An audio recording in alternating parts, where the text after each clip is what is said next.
Seja bem-vindo ao canal Homens do Passado, onde exploramos os mistérios e os grandes eventos que moldaram a história da humanidade. No episódio de hoje, vamos mergulhar no coração da Roma antiga e descobrir como funcionava o local mais emblemático do Império, o Coliseu.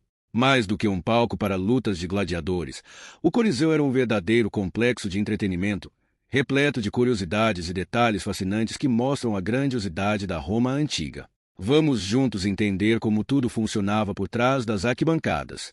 O Coliseu, ou Anfiteatro Flaviano, foi inaugurado em 80 d.C. pelo imperador Tito.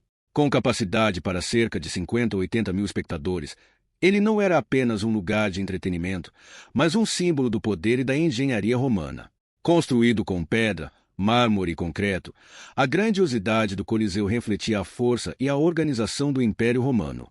Sua estrutura era organizada para que o público entrasse e saísse com rapidez, um verdadeiro milagre de engenharia para a época.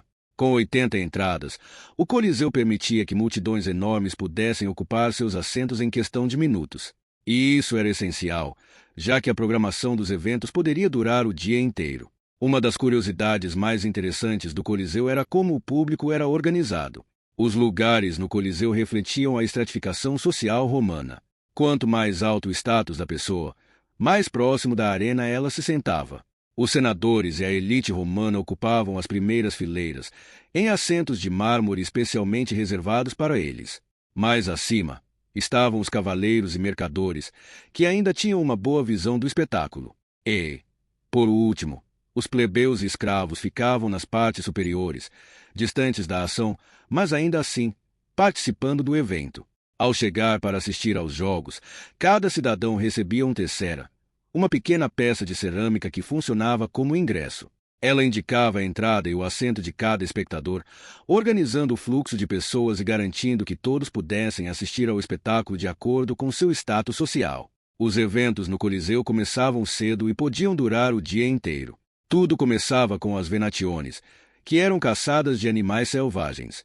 Leões, tigres, ursos e até elefantes, trazidos de terras distantes, eram soltos na arena para enfrentar caçadores profissionais ou gladiadores.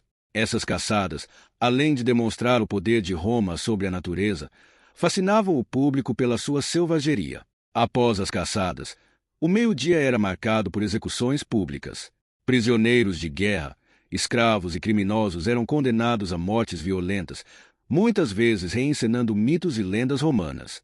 A brutalidade dessas execuções servia para manter a ordem e o controle social, ao mesmo tempo que alimentava o desejo do público por espetáculo. Mas os gladiadores eram a atração principal. Havia várias categorias de gladiadores, cada uma com sua especialidade.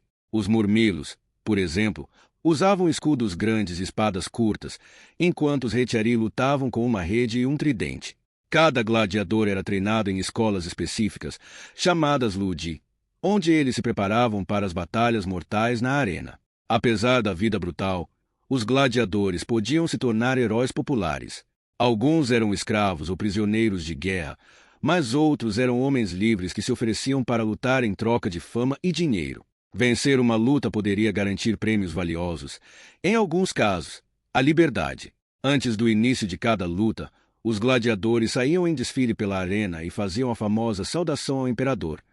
Ave, César, aqueles que vão morrer te saúdam.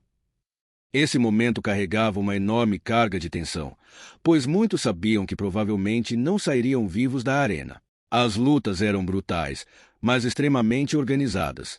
Havia árbitros para garantir que as regras fossem seguidas, e o combate era um espetáculo de técnica, força e estratégia.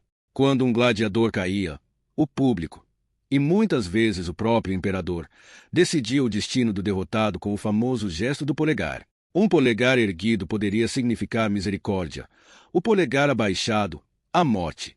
A arena do Coliseu era muito mais complexa do que parece à primeira vista. Sob o piso de areia, existia uma intrincada rede de túneis e câmaras subterrâneas, chamadas de hipogeu. Esses corredores eram usados para armazenar os animais e para preparar os gladiadores e prisioneiros antes das batalhas.